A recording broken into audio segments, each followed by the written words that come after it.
그 말씀은 우리 교인들에게는 도구가 없는 것이 아닐까 그렇게 생각합니다. 그래서 이런 설교를 잘 안 하는데 최근에 전 잘 모르겠습니다만 믿음으로 구원받는다는 이것 때문에 문제가 좀 있다는 얘기를 좀 듣고 있습니다. 그래서 한 번은 말씀드리는 것이 좋겠다. 그래서 말씀을 좀 드리려 합니다. 행함으로 구원받는다는 말은 여러분 성경에 없는 말입니다. 만약에 그렇게 주장하는 사람이 있으면요, 저는 한마디로 성경을 잘 모르는 사람이라고 말씀드리고 싶어요. 아니, 그런 분들은 성경하고 별 관계 없는 사람이라고 생각을 합니다.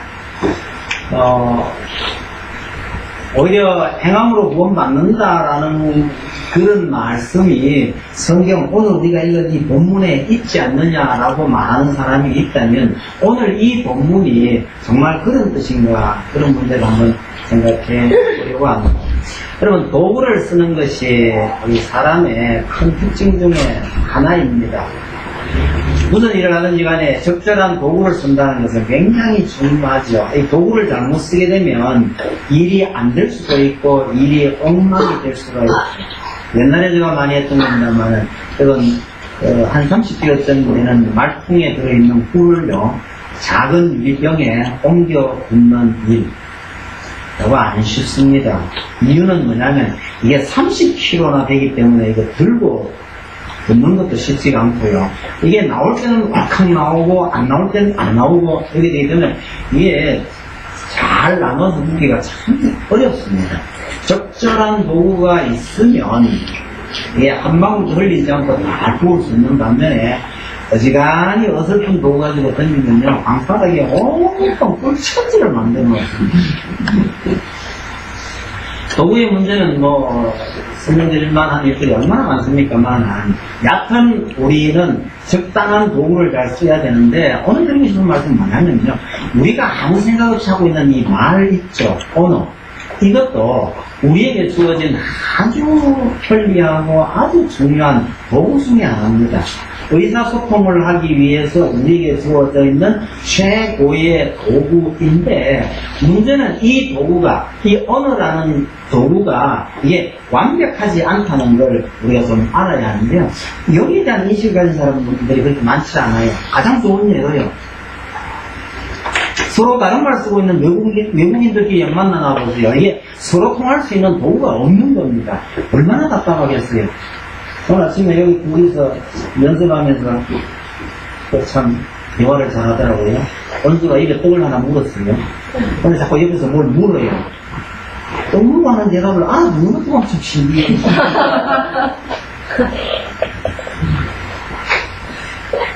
그래서 여러분, 말로 다 되는 거지만, 말로 설명이 안 되는 게 굉장히 많습니다.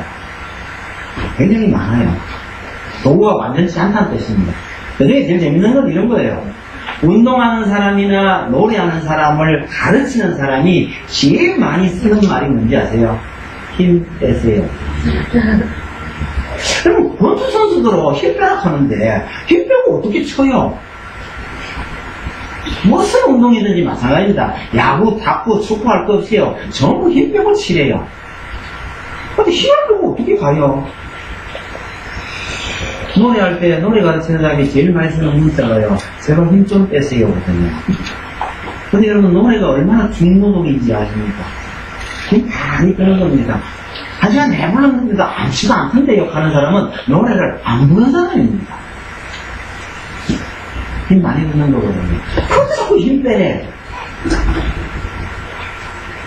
무슨 말이냐면, 그 힘 빼라는 말의 의미를 아는 사람은 알아듣는데, 모르는 사람은 그 말뜻을 못 알아듣습니다. 이게 완벽한 도구가 아니기 때문에 이런 점이 있다는 것을 기억을 해 주실 필요가 있죠. 왜 말로 설명을 했는데 아니면 다 가르쳐 줬는데 듣는 사람이 못 알아듣느냐라는 것은 뭐 지식적인 수준의 차이도 있겠지만 언어학적 관점에서 본다면요, 이 언어가 말하려고 하는 것을 정밀하게 표현을 잘 못하기 때문이다, 그렇게 이해할 수가 있습니다. 근데 뭐 예서로 밥 먹으라 뭐 해라 이런 거는 쉽지만요, 좀 예민한 문제에 들어가면 말로 대충 표현했다가는 오해가 될 가능성이 굉장히 많죠. 그래서 인간 사이에 이 서로 오해되고 꼬이는 것들 중에는 거의 다가 말을 정확하게 하지 않아서 그런 때가 참 많습니다. 이럴 때 늘 하는 얘기 있잖아요. 그런 뜻으로 한 게 아닌데. 말하는 사람은 그런 뜻으로 한 게 아닌데 듣는 사람은 다른 뜻으로 들어버리는 겁니다. 사람이 나쁜 게 아니고요, 우리가 사용하고 있는 말이 완전치 않아서 그런 일이 생긴다는 것을 기억하실 필요가 있죠. 그래서 다르고 다르다라는 말이 있습니다. 이거는 말을 할 때의 표정이나 분위기나 강약이나 빠르기나 이런 것이 또 그 의미 전달하는데 영향을 줍니다. 근데 이런 것들을 몽땅 빼버리고 그걸 받아 적은 글은요, 이 오해 소지가 더 큰 겁니다. 제 친구 중에 결혼할 때가 거의 다 돼서 주고받은 편지 몇 통 때문에 신부가 바뀐 예가 있습니다. 청첩장이 날아올 때가 됐는데 하고 날아왔는데 신부 이름이 들리는 거예요. 어쨌든 결혼식에 갔습니다. 친구들이 모여 앉아가지고요, 신부가 왜 바뀌었냐? 아무도 몰라요. 딱 두 달 사이에 일어났더니 난 일입니다. 세월이 지난 후에 그 사람 얘기를 듣고 종합해서 판단해본 결과 그런 날짜를 거의 잡아가던 그 시절에 주고받은 편지 몇 장이 오해가 돼서 신부가 바뀌었더랍니다. 우리 인생사에 이런 일들이 흔히 있을 수 있다는 것을 기억해서 뭐 학적이나 이런 거는 어쩔 수 없다 치더라도요, 개인적으로 이런 문제가 안 생기려면 저 사람이 나한테 무엇을 말을 하든지 날 좋아해서 그러는구나 이렇게 생각해버리면 문제가 안 생깁니다. 진짜야 꼴도 보기 싫다 해도 되게 좋다는 말이구나 이런 문제가 안 생겨요. 이게 여러분 믿는 겁니다.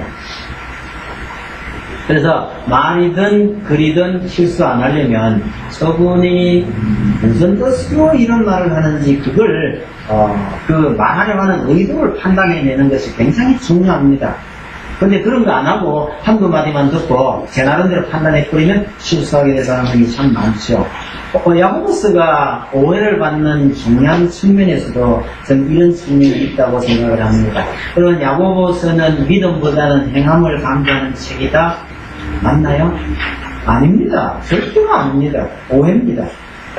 행함이 없는 믿음은 죽은 것이라는 말의 의미나 행함으로 의롭다함을 받고 믿음만은 아니니라 하는 이 말이 믿음을 무시하고 행함을 강조한 거냐, 아니 믿음이 아니라 행해서 구원받느냐 그런 뜻이냐? 그렇게 말하는 사람은요, 제가 보기에는 독해력이 아주 낮은 사람이에요. 글 읽을 줄을 잘 모르는 사람입니다. 어떤 분이 이런 말을 합니다. 나는 돈에 대해서 욕심이 없고요, 내가 또 이러고 있는 것은 돈 때문이 아닙니다. 이런 말을 자주 하는 사람은 틀림없이 돈에 욕심이 많은 사람입니다. 표현은 저 돈 그래 욕심 없습니다, 돈 때문에 이런 거 아닙니다 라고 하지만 그 얘기를 자주 하는 사람은 돈에 욕심 있는 사람입니다. 말로 판단한 게 아니고요, 그 사람이 왜 이런 말을 자주 하는지를 생각해보면 돈 욕심이 있는 사람이에요. 진짜 돈에 욕심 없는 사람은 그런 얘기 아예 끌어내지도 잘 안 합니다. 지금 왜 얘기 드리냐면 오늘 우리가 읽은 이 본문이 행함을 강조하는 본문이라고 하는데 이 본문에서 제일 많이 사용되는 단어가 뭔지를 한번 생각해 보세요. 나중에 잘 찾아보세요. 찾아보시면 믿음이라는 단어가 제일 많아요. 야고보의 관심도 사실은 이 믿음에 있는 겁니다. 그래서 우리가 말을 할 때에 한 단어가 항상 하나의 사물이나 하나의 개념만을 가리키는 것은 아닙니다. 이런 예를 든다면요, 야, 그 친구 영 못 쓰겠다 이런 말을 했다고 칩시다. 그럴 때 거기에 나온 그 친구는요, 엄밀한 의미에서 친구가 아니에요. 친구가 아닌데도 불구하고 그 친구 못 쓰겠더라 이런 말을 쓸 수는 있는 거예요. 증상이 하나도 없는 거예요. 본문에 나오는 믿음이라는 단어가 아주 많이 나오는데 이걸 다 분류를 세밀하게 해보면 똑같은 의미가 아니에요. 그래서 제가 분류해본 바에 의하면 한 6가지 정도로 나눌 수가 있겠다. 그 중에 진짜 믿음이라고 할 만한 게 무언가에 대해서 한번 생각해 보시길 바랍니다. 제일 처음 나오는 거 14절 한번 보세요. 내 형제들아 만일 사람이 믿음이 있노라 하고 이렇게 되죠. 믿음이 있노라 하고 본인이 자기에게 믿음이 있다고 말하는 거예요. 자, 여기 이름 붙이기를 이런 믿음은 자칭 믿음입니다. 자기 스스로 믿음이 있다고 하는 이야기죠. 그러면 자칭 미인을 영어로요, big noise라고 합니다. 우리말로 하면 소음이죠. 자기 자신을 미인이라고 말하는 것은 그거는 시끄러운 소리에 불과하다 그런 얘기인데요. 자칭 믿음이라는 것은 마찬가지로 그 믿음이라 할 수 없는 겁니다. 믿음으로 의롭게 된다는 것을 오해하거나 악용해서 마땅히 행동해야 할 것을 행동하지 않는 사람을 가리켜서 야고보는 뭐라고 말하느냐?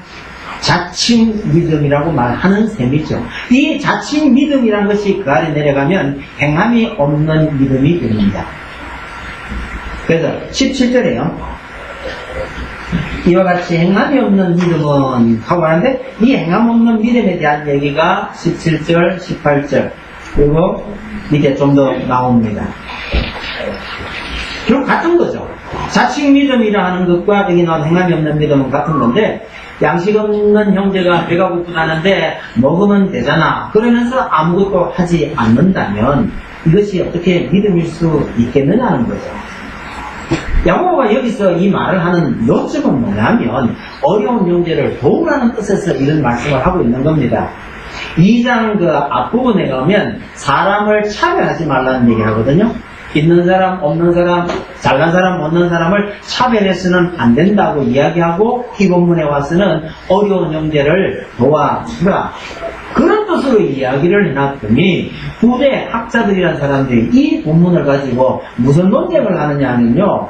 믿음으로 구원받느냐 행위로 구원받느냐 이것도 논쟁을 하고 있더라. 야고보가 들으면 뭐라 하겠어요? 내가 언제 그런 소리 했어? 이렇게 됩니다. 그럼 호세아 6장 6절에요.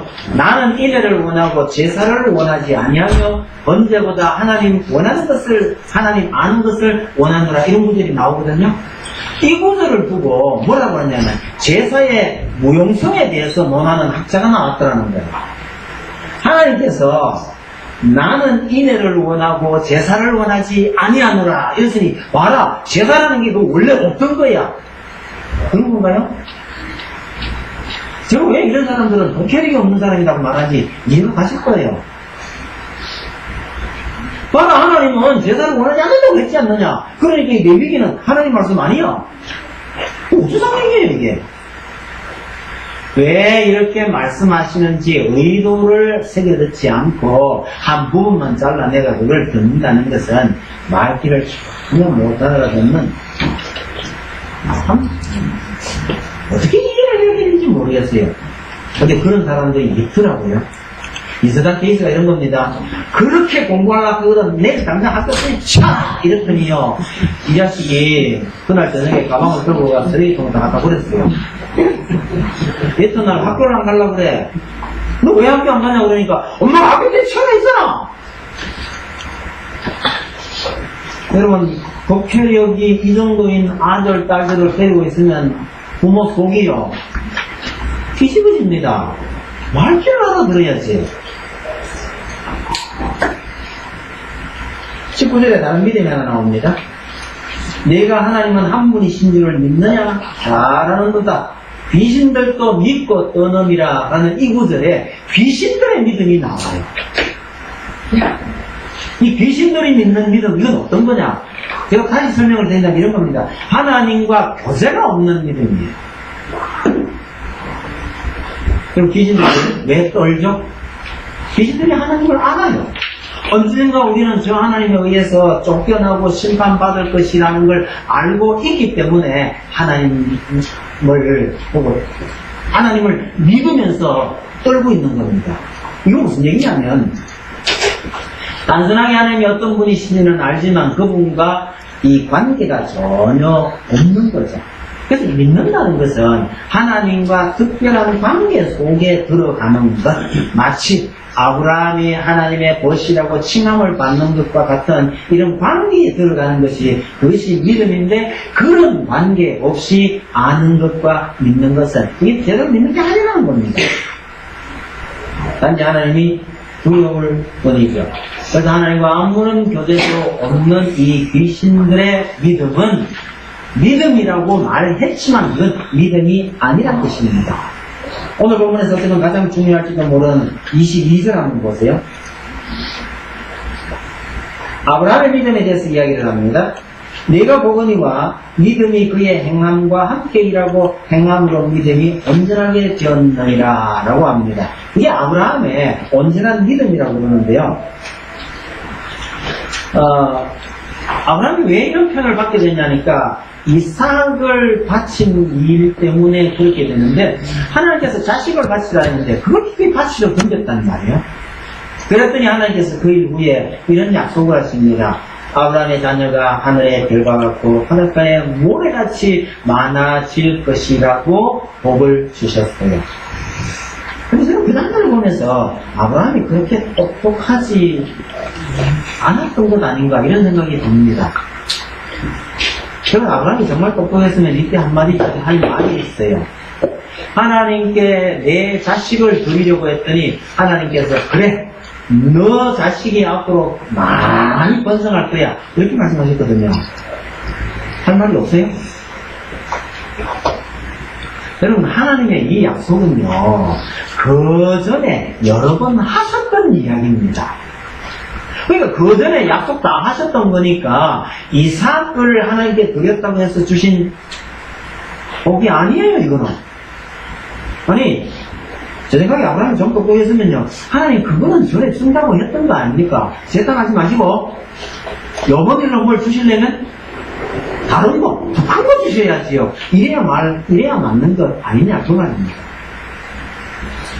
여러분 21절에 보시면요, 21절 뒤편에 보세요. 행함으로 의롭다 하심을 받은 것 아니냐 그랬죠. 행함으로 의롭다 해놔 놓고 그 다음 23절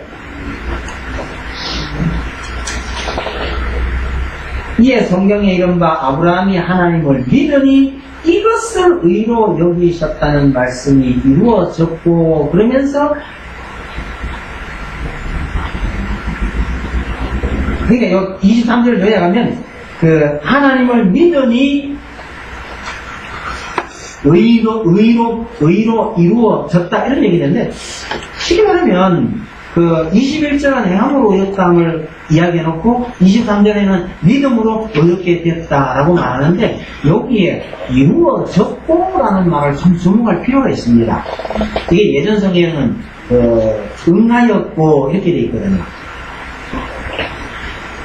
주목해야 할 이유가 뭐냐면, 아브라함이 하나님을 믿으니 이것을 의로 여기셨다라는 것은 이삭을 제단에 드린 것보다요, 대충 계산해보면 30년 전 이야기입니다.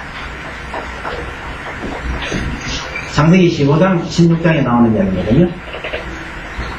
30년 전에 아브라함이 하나님을 믿으니 그것을 의로 여기셨다고 말씀을 하셨는데, 30년이 지난 지금에서 이삭을 바쳤더니 야고보가 뭐라 그러냐면 그것이 이루어졌고 이렇게 연결하고 있다는 겁니다. 여러분, 아브라함이 믿음으로 의로워진 것과 그 말씀을 행함으로 의로워진 것 사이에 약 한 30년의 기간차가 있는데, 그 기간 안에는요 아브라함이 하나님을 제대로 못 믿었네 라고 생각할 수 있는 사건들이 여러 개 나와요. 그 30년 사이에 뭐가 있느냐니까, 하갈을 취해서 이스마엘을 낳은 거죠. 하나님께서 아들을 주겠다고 했는데 창세기 15장에서 그걸 믿었다 했으면 그 다음 그 끝까지 가야 되잖아요. 근데 그 뒤에 이스마엘을 낳았습니다.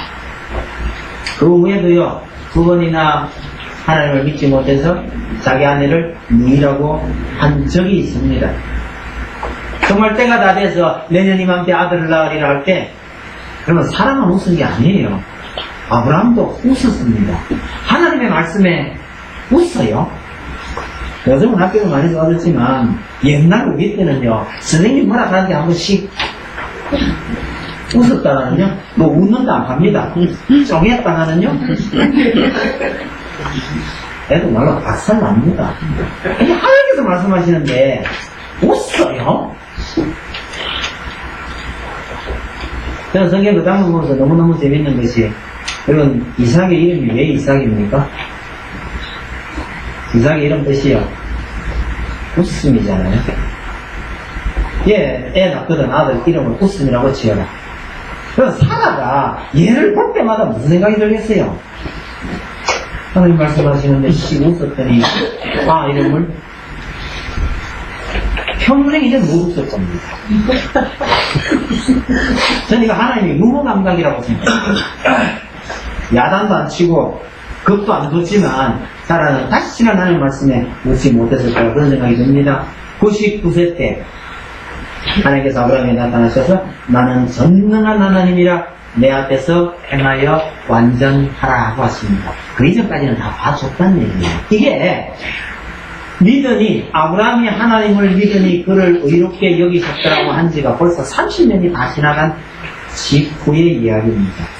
이래서 우리가 보기에는 아브라함이 하나님을 믿었다고 말해도 처음부터 완벽한 믿음을 가지고 하나님을 믿은 게 아니었다라는 걸 알 수가 있는 건데, 이것을 야고보는요, 믿음이 먼저 있었고 30년이나 지나서 그 행함이 이루어졌다라고 말하는 겁니다. 여러분, 믿음이라는 것이 정말 정확하게 태어나서 시간이 지나면서 이것이 점점 자라가는 겁니다. 근데 우리는 믿는다 그러면요, 하나님 믿는다 그러면 한 방에 그냥 완벽한 믿음의 소유자가 되기를 바라는 경향이 좀 있습니다. 지난주 특강 중에 나왔던 강의 중에 이런 거 있죠. 나이아가라 폭포 위를 박수 타고 건너갑니다. 그러면 그 사람 목에 올라타고 건너가는 사람만 믿음이 좋은 사람이에요? 여러분 잘 이해하시기 바랍니다. 그 사람 목에 올라타고 그 나이아가라 폭포를 함께 건너갈 수 있는 사람은 100%짜리 믿음이라고 합시다. 근데 성경에는요, 그런 100%짜리 믿음이 그리 흔치가 않습니다. 어쩌면 우리 생애에 그렇게 완벽한 믿음은 우리에게 없었는지 몰라요. 옛날부터 그 유명한 얘기입니다만, 저 어릴 때, 그 때문에 기가 많이 죽었던 사람입니다. 참 오랜만에 그 예를 또 한 번 듣고 나니까 마음이 좀 복잡해요. 왜요? 저도 지금은 100%짜리 그런 믿음을 갖고 있지는 않거든요. 그래서 뭘 조금 깎아서, 조금 낮춰서, 그래 보자는 얘기를 많이 합니다. 아브라함이 처음부터 가지고 있던 믿음이 그렇게 완벽한 믿음이 아니었다라는 것을, 적어도 30년이 지나는 동안에 이 믿음이 서서히 살아왔다는 사실을 잊지 마셨으면 합니다. 그래서 아브라함이 창세기 15장에서 하나님을 믿으니 하나님께서 그를 의롭게 여기셨다라고 하는 이 믿음은 앞으로 완전하게 자라가야 할 믿음이라는 측면에서 저는 이 믿음을 초보적인 믿음이라고 말씀드리고 싶어요. 이게 아브라함이 한 70세 때쯤에 있었던 겁니다. 아브라함이 행함으로 이렇게 됐다고 하는 것은 이삭을 제단에 드린 사건인데요. 참 감사한 것은 이 위대한 사건이요, 아브라함 생애의 초기에 있었던 게 아니고 아브라함의 공적인 생애의 마지막 사건입니다. 이 일 이후에 아브라함은 소위 말하는 은퇴를 하는 거예요. 이거 무슨 얘기냐면, 우리의 말년은 언제쯤일까요? 아니 지금쯤은 이 아브라함이 가졌던 그 초보적인 믿음이 내게 있으니까 아직은 좀 완전치 못해도 하나님께서 봐주시겠구나. 이 정도 역사는 가지도 괜찮을 거라고 생각을 합니다. 언제쯤 완벽해지실까요? 그럼 각자 알아서 해야죠. 아브라함의 생애 말년에 그렇게 믿음이 이루어진 행위가 있었더라. 그러면 그 이전 생애는요, 그럼 아브라함 생애 허물이 얼마나 많은지 모릅니다. 완벽하게 하는 믿음가 아니었어요. 그러나 하나님과 동행하면서 마지막에 그렇게 되었더라라는 사실을 기억하시면 좋겠습니다. 모세도 마찬가지죠. 성경에 많은 인물들이 그런 경향을 보여줍니다. 그러면서 또 다른 예를 하나 들었는데 마지막 25절에 기생 나합의 믿음이 나옵니다. 여러분, 기생 나합이 얼마나 대단한 믿음을 가졌길래 여리고성에서 살아남습니까? 그냥 대단한 믿음 아니에요. 하나님이 두려웠을 뿐입니다. 들려오는 소문이 너무너무 두려웠기 때문에 살아남기 위해서는 이럴 수밖에 없다라는 거 아닙니까? 그러면 두려움 때문에 어쩔 수 없이 행한 이런 행위도 행함을 수반한 믿음이라고 인정했다는 뜻에서 여기에 언급이 됐을 거라고 봅니다. 그래서 이분이 이스라엘의 일원이 됩니다. 그리고 나중에 예수님 족보에도 당당히 이름을 올리게 되죠. 그게 훗날 그렇게 온전케 되었다는 뜻입니다. 여러분, 초보적인 믿음이 우리 속에 사기 트고 나면 이것이 세월이 지나면서 조금씩 성숙되어 갑니다. 예수님께서 이걸 참 귀하게 보고 계신다는 사실을 우리가 기억을 할 필요가 있습니다. 세월이 아무리 많이 지나도 도무지 변함없고 영원히 성숙되지 않는다 그러면 이런 생각을 조금 해봐야 할 필요가 있는 거죠. 마지막으로 이상한 믿음이 하나 더 나오는데 26절에 보시면요, 행함이 없는 믿음은 죽은 것이니라 라고 말할 때 여기에 죽은 믿음이 하나 있습니다. 죽은 믿음.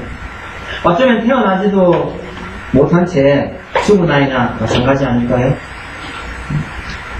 행함이 없는 믿음이란 있을 수 없다. 그런 의미에서 이게 죽은 믿음이라고 말하는 겁니다. 그럼 답은 새가 맞습니까? 하기 좀 성급하게 여기는지 모르겠는데, 저걸 새라고 하기에는, 새는 새죠. 선생님 알지도 못하는 게. 그럼 부르지 않는 바퀴나 안고 없는 질방요? 이거 질방이라고 해야 되나? 저 경유청 가다 보면 건천이라는 지명이 나왔어. 건천. 물 없는 강입니다. 물이 없는데 저걸 어떻게 강이라고 해야 되나?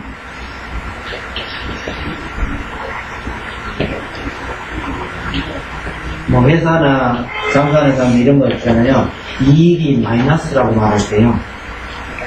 이익이 마이너스라고 말할 때 이 이익은 이익이 아닙니다. 그럼 마이너스 믿음은요? 믿음 아닙니다.